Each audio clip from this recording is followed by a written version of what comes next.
हमने अल्लाह से नहीं कहा कि हमें पैदा करो, फिर हम अल्लाह का शुक्र क्यों अदा करें। बिल्कुल यही सवाल मैंने गांधी साहब से भी किया था, उन्होंने उसका जवाब दिया और फिर उसमें मैंने कुछ वैल्यू एडिशन भी की थी। मेरी यूट्यूब के ऊपर आप वीडियो देख लें, अल्लाह ने मुझे मेरी मर्जी के बगैर क्यों पैदा किया। इस टाइटल से भी है और इस टाइटल से भी है, गांधी साहब से अल्लाह के मुताल्लिक एक मुश्किल सवाल। तो इसका लॉजिकल आंसर देते हैं हम।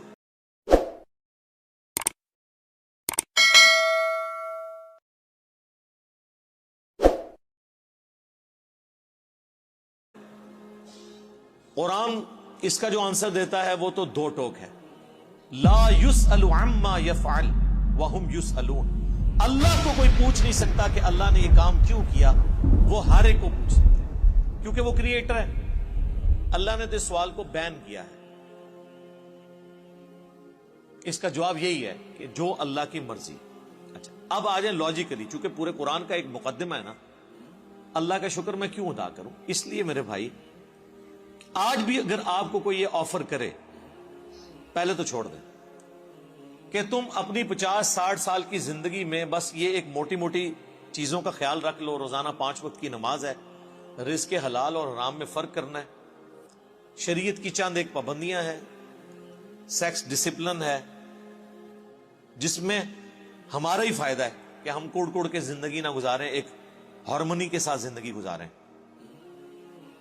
तो फिर हमेशा की जिंदगी तुम्हें दूंगा जिसमें तुम्हें मौत नहीं आएगी, कोई परेशानी नहीं आएगी, कोई बुढ़ापा नहीं आएगा और तुम्हारी मर्जी की जिंदगी होगी। या तो तुम 5 मरले के प्लाट की खातिर जलील होते हो और वहां पे सबसे आखिर में जो दोजख से निकाल के जन्नत में जाने वाला जन्नती है, बुखारी मुस्लिम में आया, उसे भी इस प्लेनेट अर्थ से 10 गुना बड़ी जन्नत दी जाएगी। प्लेनेट अर्थ जिसका सिर्फ सरकमफ्रेंस ही 40,000 किलोमीटर है, यानी आप यहां से चले ना तो 40,000 किलोमीटर के बाद आप वापस यहां पहुंचते हैं। इससे 10 गुना बड़ी जन्नत सबसे छोटे जन्नती को मिलेगी जिसने आखिर में जन्नत में दाखिल होना है अपना लाखों साल का अजाब भुगत के, और जिसने बगैर हिसाब किताब के जन्नत में जाना है या जिसकी नेकियां उसके गुनाहों पर हावी होंगी उसने जाना है, उसकी तो जन्नत का कोई इमेजिन नहीं।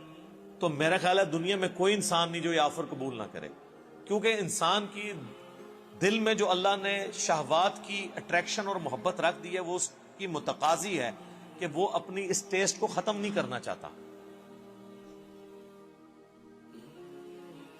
किसकी ख्वाहिश है कि वो अच्छा खाना ना खाए और हमेशा खाता रहे मरते दम तक। दुनिया में तो पॉसिबल नहीं है, खाना पीना छूट जाता है, बीमारियां हो जाए तो खरीदने की कुव्वत के बावजूद आप खा पी नहीं सकते।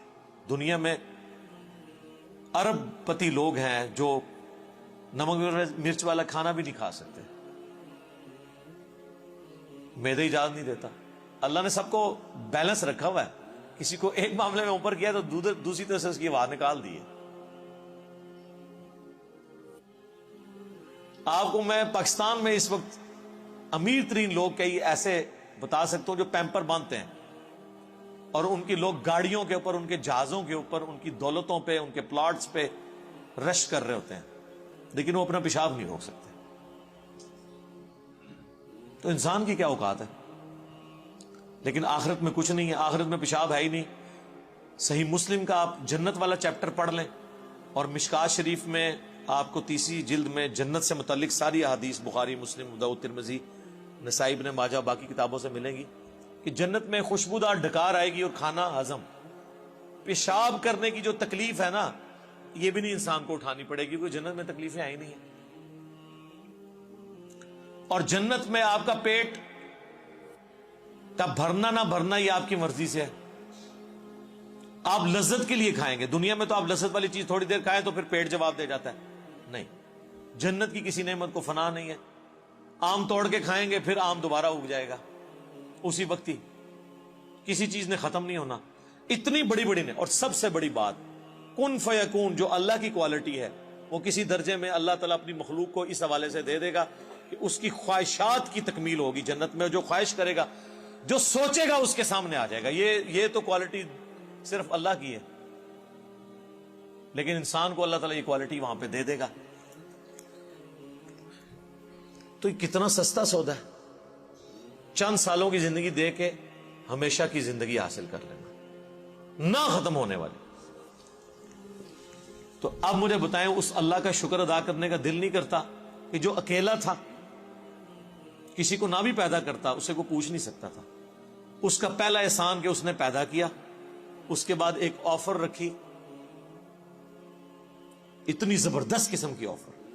ہونا تو چاہیے تھا 1 ارب سال کی زندگی کے لیے 1 کروڑ سال تو یہاں مشقت کروائی جاتی دنیا میں, لیکن اس نے چند سال کی مشقت مانگی, اور وہ بھی مشقت نہیں ہے, نارمل لائف ہے,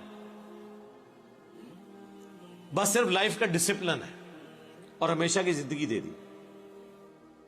تو جو اللہ اکیلا ہونے کے باوجود اپنے ساتھ اتنے لوگوں کو آفر دے کہ آؤ میں تمہیں وہ کوالٹیز دوں گا جو میری کوالٹیز ہیں. موت کسے نہیں آتی؟ اللہ کو. انسان کو بھی موت نہیں آئے گی. دیکھیں نا, یہ تھوڑی بات ہے, دنیا میں موت آنی ہے نا, جنت میں موت نہیں ہے. صحیح بخاری میں حدیث ہے کہ موت کو مینڈے کی شکل میں لا کے جہنم اور جنت کے درمیان ذبح کر دیا جائے گا, اور ندا کی جائے گی, جنتیوں مبارک ہو, آج کے بعد تمہیں کبھی موت نہیں آئے گی, بے فکر ہو کے زندگی گزارو. اور جہنمیوں کی حسرت میں اضافہ ہوگا کہ تمہیں بھی موت نہیں آئے گی, تم بھی اس تکلیف میں زندگی گزارو. اللہم لا تجعلنا منہم, اللہم اجرنا من النار, ربنا اصرف عنا عذاب جہنم ان عذابها کان غراما. آمین.